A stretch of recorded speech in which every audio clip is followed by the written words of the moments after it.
of their life just because you speak English in a country where the majority speaks French. We have suffered for 56 years. That is 5.5 decades. And I will tell everybody here, enough is enough. Enough is enough. The injustice is so much. The pain is so much. As I stand here, talking here, I've lost a cousin in all this fight. My brother, who is a journalist, is in jail. My uncle, Reverend Dr. Ambeze, a lecturer at the Private University of Amanda, is also in condemnation. The pain is too much. And all of us here, we know people who have been abducted. We know women who have been raped. We know sisters who have been raped. How long why do I need every taxi? Why do we give it taxi? Don't give me flap. I don't understand that some people are treated as second-class citizens in this country. Enough is enough. I can't understand why. These are simple issues. We just begging that tell the world that there's something happening in the territory of US. This world wants a territory of the United Kingdom. Now, BBC cannot be able to do that. What is scientific going down? It tells us the life of the people of Southern Cameroon doesn't matter.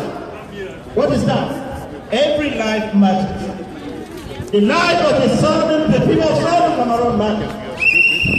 So my people, we will sing and rejoice on the day we will get our independence. And we will start it now. Hippie yap yap, hippie yap yap, hippie yap yap.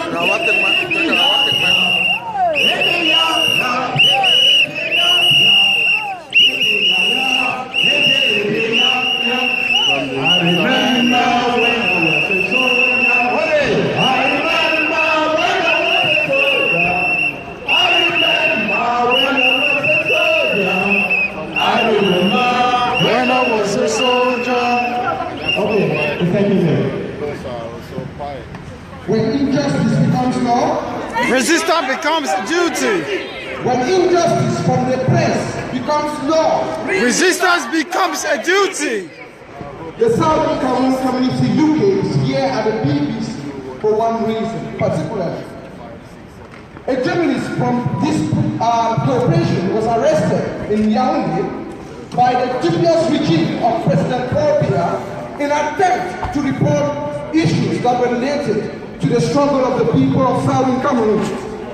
Joseph Randy Sarr, who has been doing so much to report the atrocities of the government of La République du Cameroon, was equally arrested, and he is a staff of the BBC from Yaoundé. We asked the BBC News in particular, what have they been doing to bring to the people of Southern Cameroon living in the United Kingdom events that are affecting their lives. It is important for every news organ, irrespective of their gatekeeping policies, their editorial policies, to be able to show fairness in important stories across the world. Yes. But the BBC News channel in particular has been silent. We deserve to know what is happening in Southern Cameroon as people who pay taxes, as people who pay TV licenses. We deserve to know what is happening in Southern Cameroon. Events across the rest of the world have been reported, and we are holding the BBC News channel compliant to what is happening in Southern Cameroon. Hello? Because if they ignore the audience in England, Wales, and Northern Ireland, then they are complaining. No, not White City, near to Oxford Circus. The relationship between the people of Southern Cameroon cannot be underestimated. We have come a long way. And that is why after this protest, we shall be going to Westminster Bridge in solidarity with the victims of the senseless attack on humanity, to show that our values are shared across the globe. We are not here today like people who do not know what they are doing. We are here today because we understand the relationship between the people of Southern Cameroon and the people of Britain. The BBC Broadcasting Corporation has been doing just a little through the BBC World Service on their program BBC Africa. Thank you. And Joseph Anderson, who was arrested and his camera confiscated and all video recordings that were taken in a court case. The BBC News Channel, I beg your pardon, has been silent. Most of us in the United Kingdom watch the BBC News Channel. This is simply because we want to keep pace with what is happening in the UK and what is happening in Cameroon. There's a common program known as the Outsource. What is wrong that other places have been visited by this program and not Southern Cameroon. The gatekeepers of BBC must be ready to release their reporters to investigate what is happening in Southern Cameroon. The social media have been publishing graphic images and videos of people being killed. There are reports all over social media outlets of a mass grave in Yaoundé. There are reports of a genocide, and the BBC News Channel has failed to send reporters to investigate the story. Fairness in broadcasting must be respected. We talked today with 4 journalists in prison and a death sentence standing over them, and other journalists across the world keep silent. When journalists are treated unfairly anywhere in the world, it is an attack on the press. The word press does not only signify people who report for BBC, people who report for the CNN. Any journalist carrying a press card across the world must be treated the same way. And this is not what is happening in Cameroon, this is not what is happening in Southern Cameroon, and journalists of the BBC News Channel or the BBC Corporation have kept quiet to bring us the story. If you fail to bring the story, we bring the story to you. When the silence of the press becomes law, resistance becomes a duty. And we will resist any oppressive press. We have seen attacks on the CNN after the Trump elections of quoting the CNN as a lying TV channel. Please. This is not what we expect from the BBC. This is live. We have seen reports This is from live, Facebook. Palestine. We have seen reports from Zimbabwe. We have seen reports from Kenya. We have seen reports from Algeria. But we are yet to see the BBC News Channel bring us stories from Southern Cameroon. Close to 15 people have been killed in Southern Cameroon, and it's not making any news. We want to particularly acknowledge the efforts of Brandon Joksa of the BBC World Service. But our competitors of the BBC News Channel have been quiet. Despite numerous tweets, numerous Facebook messages, numerous WhatsApp messages that have been sent to them, but yet they keep quiet. As the people of Southern Cameroon wave the flag, many will ask, is this the Union flag? We are not calling for a recolonization of Southern Cameroon, but we are here to showcase, and I'm happy some of the reporters are coming out and they know actually the story. We are here to wave this flag, not to actually recolonization, but to show that the people of Southern Cameroon have a history with the people of Great Britain. When the press keeps silence, the people will not keep quiet. If you fail to bring the news to the people will make news out of you. And that is why we are here today to make news out of the BBC. If the BBC fails to make news out of atrocities committed in Southern Cameroon, what is wrong with the urgency of Britain? Why are you doing selective broadcasting?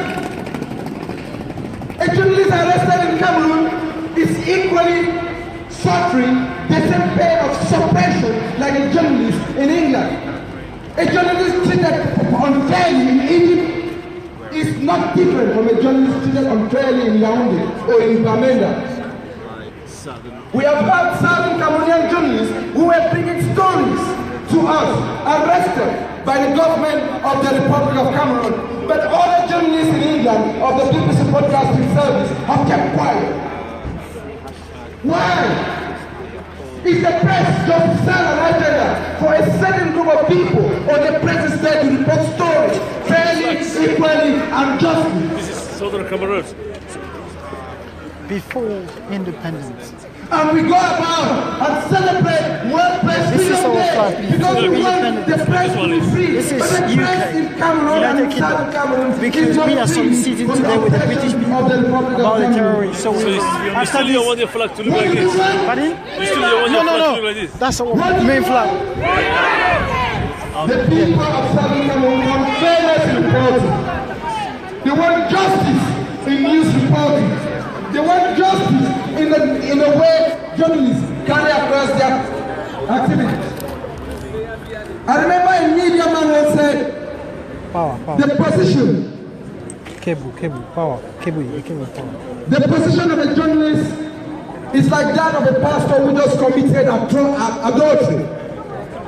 He speaks, but his conscience tells him something else. This is to tell you that even journalists themselves are not free, and we will fight and help journalists to be free to report news with all justice and fairness. Okay. Now I invite Dr. Chaya waiting. Power. Okay.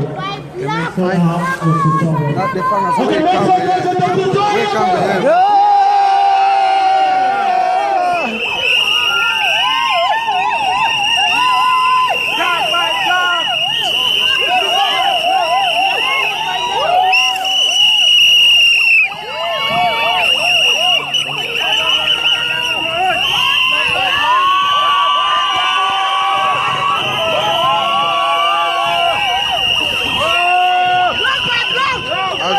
Dr. Ayabacho Lucas, one of the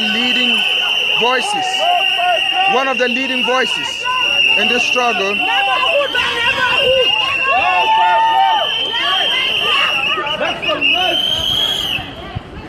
Thank you very much. Thank you. Block by block. Block by block.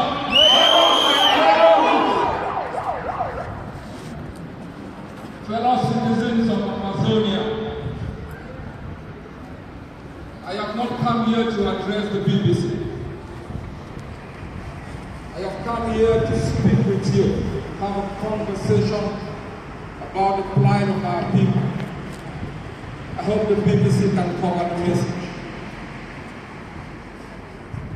Fellow citizens, I want to thank you for being around.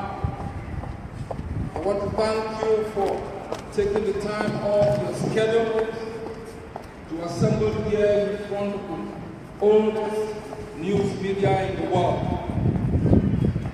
to draw their attention to the plight of our people, the pain and anguish of the mothers, the sadness and uncertainty of our people, and hopefully they can cover our plight, expose our anguish, and bring solutions to the massive problems we have faced for the past 56 years. We are here as victims. We are hopeful, we are determined, and we are resilient. We are here because we will show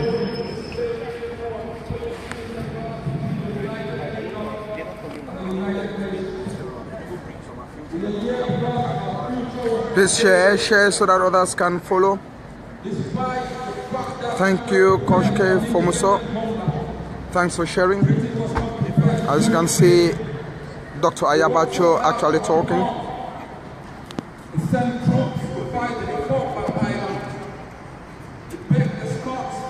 Thanks for sharing, guys. Please share so that others can join us. This is the Southern Cameroon Community UK for independence. We actually believe in the total restoration of the statehood of the people of Southern Cameroon. That is why you wouldn't see any colonial flag of La République du Cameroun. We come to the BBC to question their silence. When journalists are being arrested across the world, when journalists are arrested in Southern Cameroon, it is important that these stories are broadcasted. the patriotism of our people to make Please sure share. Keep sharing story of the people who were as you listen to by the British. Dr. Ayabacho. We are strong and powerful as an independent country on our own. We will be ready to write our own story, the last chapter, the former British South Cameroon. The first democracy in Africa that power shifted from the government of the opposition without any conflict. This is the story of Amazonia. I have come here from Messenger of God to assure you that Amazonia will be free. Yes! Yes! It will be the newest country in Africa. Yes! It will be the newest member of the United Nations. Yes! It will be the newest member of the African Union. Yes! It is going to make sure that Cameroon is kicked out of the Commonwealth and we take our rights. Yes! Oh yes! Even if not for us standing here today in London, for all the backup kids of Mutengele, the backup kids of the Umoja, the backup kids of Mampe, the backup kids of Menji, the children running street battles in Bamenda, those fighting in Victoria taken over from us by the Francophones. We will fight for them, die for them, go to jail for them. So that one day in our lifetime maybe, we will create a space in which we can live in peace. Yes! Have happiness. Independence! And not going around in London and the United Kingdom like refugees. Yes! Yes! Pack our bags. I look into your eyes and I see hope. I also find uncertainty. But I want to assure you today from the depth of my heart that because BBC Mancho took his coffin on the streets of Bamenda, that because Agobala has been in jail for the past few months, correct? That because Gek Simon has spent 20 years in the Bamenda Central Prison, that because Owen Maxwell has spent the last 3.5 years in Boya, we will fight block by block, neighborhood by neighborhood, until we eliminate the last vestiges of black-on-black colonialism on the soil of our land. Until we are able to install a government for the Amazonian people. A government that will speak for us. That will develop our land for us. Exploit our resources and build our capabilities as human beings. A government that will be responsible for the Amazonian people. A government that will be responsible for the future of our children. That is why we are here in London. For the future of our country. As an example of black people who've never had hope. For the future of our girls, for our educational system, for the foundation of the common law system, so we can go to court and speak in English, so that habeas corpus could be the foundation upon which you could challenge the legality of your detention, so that they can teach our children in English, so you can graduate from school and have hope to find a job for yourself, for your family, and for your homeland. That is why we struggle for a better educational system, for a medical system that takes care of the weak, can take care of the old, can take care of the sick. We will fight for you, Amazonia. We will give our blood for you, Amazonia. For all of us are here, I talk to you, the people of Mutengene. I speak to you, the people of Bamenda, the people of Mamfe. Or you more just sweating under the heat of oppression and injustice. That all of us standing here in London today represent your interests. And we will fight until the last day. In remembrance of all those who are not here today with us. Who've given their blood so Amazonia could be a free homeland. Those sitting in jail and sweating under inhumane and degrading conditions. You have come here not for yourself. You have come here not to speak to the BBC. You've come to make sure the BBC is going to turn its attention to a lingering situation that might lead to genocide in West Africa. Today is our day. Today is the day of the Amazonian people. And I can assure you, Amazonians, block by block, rooftop by rooftop, quarter by quarter, corner hole by corner hole, Jangi house by Jangi house, cultural cultural group by cultural group, village by village, we are going to defend Ambazonia to our last blood. To give a free homeland for our people. To restore hope to a bewildered generation. So one day we can all return to our homeland and sing the hippie yap yap song. Please, Chair, as we listen to Comrade David, please, Chair, thanks for joining us. As we listen to the formidable, eloquent, charismatic, and courageous Dr. Ayabacho Lucas, who has always kept to his word. He promised us he was going to be here today, and here he is. Ladies and gentlemen,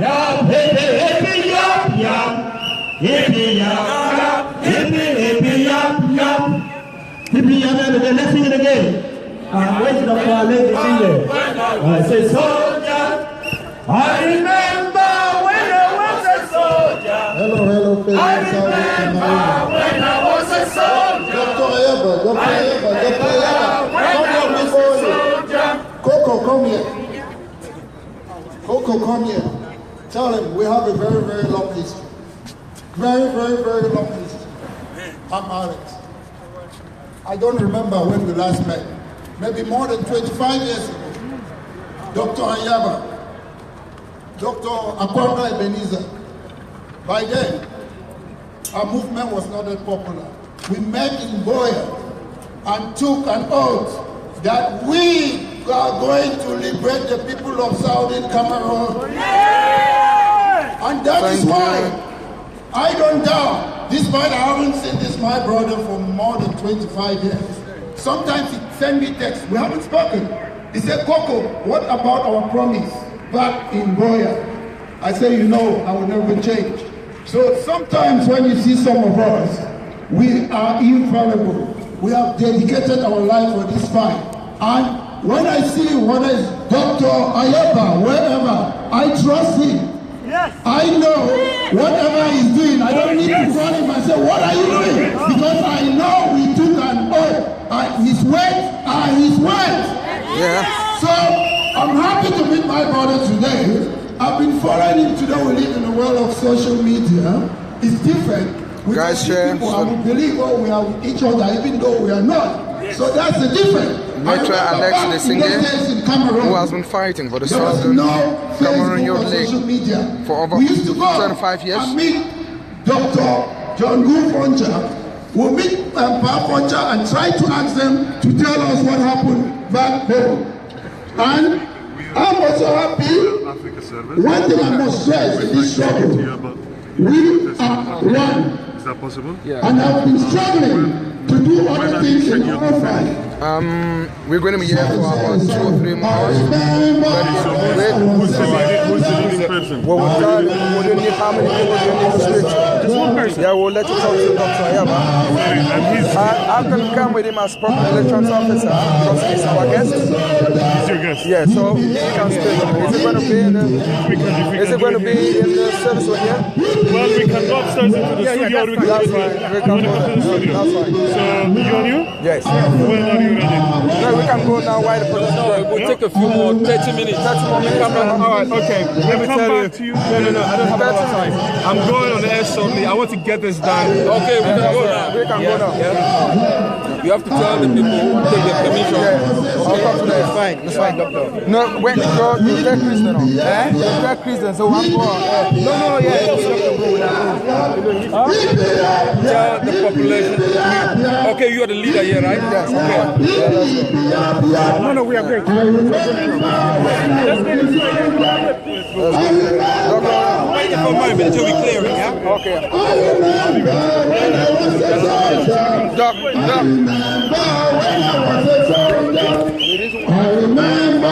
I was a soldier. I remember when I was a soldier. I remember. We have to be together. We are one. I've gone with Mola. He came all the way from Brussels to join us today. Let's go.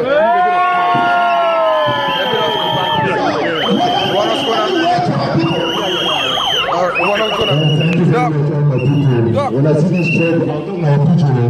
Those people in the desert, we don't care for them because they don't know who to suffer. So, and you suffer, who to suffer. So, Would I go down? Yeah.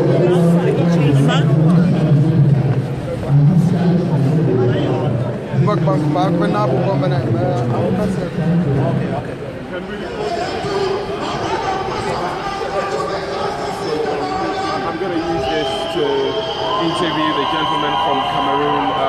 Let me just play it back and see what it sounds like. Wait. No. I'll correct it.